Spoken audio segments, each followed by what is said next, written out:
Ubudu est une entreprise innovante qui développe des solutions d'efficacité et de sécurité des opérations. Créée il y a 10 ans, l'entreprise compte 4 bureaux situés à Paris, Varsovie, Hong Kong et à Singapour. Au total, plus de 5000 sites sont déployés dans plus de 35 pays.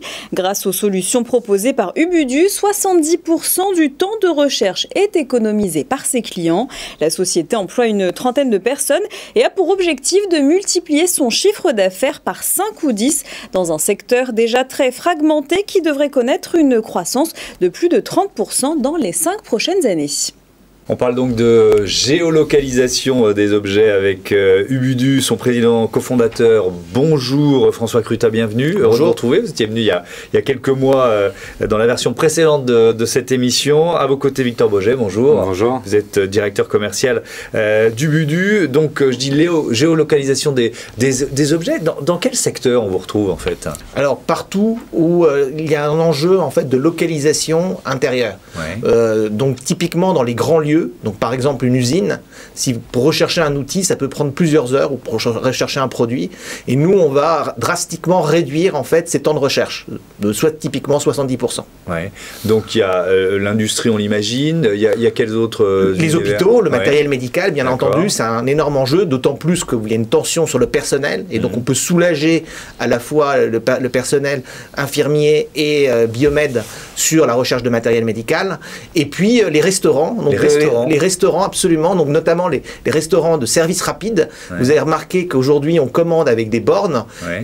et à l'intérieur de ces bornes, vous avez des chevalets, et ces chevalets sont géolocalisés, et ça fait gagner 20 secondes par service, c'est énorme. Alors là, j'avais pas pensé à cet usage. C'est quoi le retour sur investissement pour un client d'Ubudu aujourd'hui? Alors, c'est bien entendu des clients qui doivent avoir des problématiques de recherche ou de géolocalisation intérieure. Donc, par exemple, suivi de flux. Et typiquement, on est sur des 6 mois de retour sur investissement, 6 mois, 1 an. Donc, c'est vraiment rapide. Mais il faut bien identifier les enjeux. Et bien entendu, pour capturer ces économies, il faut mettre en place des redéploiements en fait d'activités en fait et faire focaliser le personnel sur des activités à plus forte valeur ajoutée. Ouais. Est-ce qu'il y a des enjeux de sécurité aussi? Absolument. Donc ça c'est un autre pan en fait de notre offre. Donc quand j'étais venu la dernière fois, j'avais parlé en fait de la distance de sécurité par rapport au Covid. Ouais. Et là maintenant on a étendu notre offre pour réduire en fait les risques de collision et les zones dangereuses dans l'entreprise. Donc on alerte à la fois les conducteurs par exemple de grues et les personnes qui se déplacent dans un chantier lorsqu'ils sont trop près en fait des zones dangereuses. Et là, il y a un enjeu majeur en fait de sécurité, puisque comme vous savez, il y a des accidents de façon récurrente en fait par rapport à ces problématiques. Quels sont les freins, les barrières à l'adoption des solutions Ubudu chez vos clients? Alors historiquement, c'était un sujet de coût, à la fois d'installation et de maintenance des solutions, donc typiquement la durée de vie par exemple des batteries. Et ces barrières à l'entrée sont en train de décroître très fortement du fait de l'avancée des technologies et du fait aussi de l'innovation que l'on amène dans nos solutions. Et donc c'est pour ça qu'aujourd'hui on peut proposer vraiment des solutions avec un retour sur investissement rapide et un faible risque en termes d'exécution. C'est dans ce cadre-là que vous êtes soutenu depuis peu par la BPI?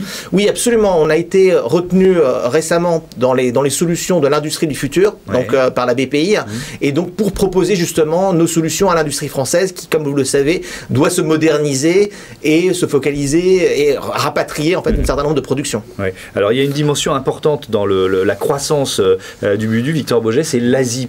Et je vous pose la question parce que vous avez ouvert les bureaux de Hong Kong et Singapour. Qu'est-ce que ça représente l'Asie dans le chiffre d'affaires d'Ubudu? Alors aujourd'hui, l'Asie, ça représente 30 à 40% environ du chiffre d'affaires d'Ubudu. Donc on est très tourné vers l'international chez Ubudu. Ça fait depuis 2015 qu'on a une présence en Asie. Donc j'ai passé 6 ans moi à Hong Kong, Singapour pour développer les activités là-bas. Et aujourd'hui, en fait, on voit qu'il y a beaucoup de demandes en fait en Asie. Ils sont assez en avance en termes de technologie, à la fois dans le secteur de la santé, les hôpitaux, comme le disait François, mais aussi on le voit en Malaisie ou à Singapour, dans l'usine, dans tout ce qui est industrie 4.0. L'objectif étant toujours d'être le plus compétitif possible à l'échelle mondiale. Donc, on aide en fait ces entreprises dans leur compétitivité. Et le programme BPI d'accélération solutions pour les industries du futur, c'est très important pour nous parce qu'étant français, en fait, on va aider le tissu industriel français à être encore plus compétitif qu'il ne l'est, à revaloriser le travail aussi des opérateurs dans les usines pour s'assurer voilà, d'une meilleure productivité. Ouais. C'est quoi la stratégie quand on veut s'installer comme ça, investir le marché asiatique? Ça a été quoi votre stratégie? Alors en Asie, ce qui est très particulier, c'est que les clients font confiance à des acteurs locaux et pas à des étrangers. Donc contrairement peut-être en Europe, moi depuis le début j'ai mis en place une stratégie de vente indirecte, ce qui veut dire de passer par des intégrateurs, des partenaires revendeurs, distributeurs, localisés dans les différents pays et villes qu'on ciblait. Et donc là, maintenant, toutes les ventes qu'on fait en Asie se font via ces partenaires. Et ça, c'est un grand avantage parce qu'en fait, en termes de scalabilité, on va uniquement être en soutien du partenaire et lui va gérer en fait toute la vente, le delivery et la maintenance des solutions auprès des clients. C'est quoi la croissance du Budu sur l'année 2021 et vos perspectives 2022? Alors 2021, donc on a fait une croissance de plus 30%.